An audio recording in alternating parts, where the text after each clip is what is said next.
लेकिन पवन से मेरी बात हुई, पवन सिंह भी संसद में आए, चौथा सांसद भी आपको दिख सकता है हम लोगों की भोजपुरी फिल्म इंडस्ट्री से। तो जी हाँ दोस्तों, बहुत बड़ा ऐलान हो चुका है दोस्तों। मैं आप लोग को बता दूं कि जिस तरीके से मनोज तिवारी, रवि किशन और दिनेश लाल निरहू जो है सीधे सभी लोग पॉलिटिक्स में जा रहे हैं दोस्तों, तो उसी प्रकार से अब हमारे पावर स्टार पवन सिंह जी भी अब जो है पॉलिटिक्स में दिख सकते हैं दोस्तों, क्योंकि ये बात जो है हमारे मनोज तिवारी जी खुल करके दोस्तों बताए हैं। और जी हाँ दोस्तों, मनोज तिवारी जी जो है ये भी ऐलान कर दिए हैं कि मैं जो मंदिर में दिनेश लाल निरहू और रवि किशन को ले गया था, उसी मंदिर में अब मैं जो हूँ पवन सिंह जी को भी लेकर के जाऊंगा। पवन को कहीं ना कहीं से सांसद होना ही चाहिए। मेरा मानना है कि उस मंदिर में उनको ले जा।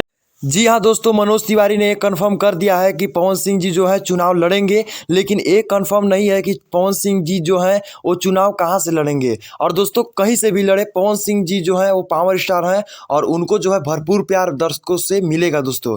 तो आप लोग दोस्तों अपना कमेंट में राय जरूर बताइएगा कि हमारे पावर स्टार पवन सिंह जी अगर चुनाव में उठते हैं तो उनको 100% वोट मिलेगा कि नहीं मिलेगा दोस्तों। ठीक है दोस्तों, मिलेंगे अपने नए वीडियो के साथ, तब तक के लिए दोस्तों बाय बाय।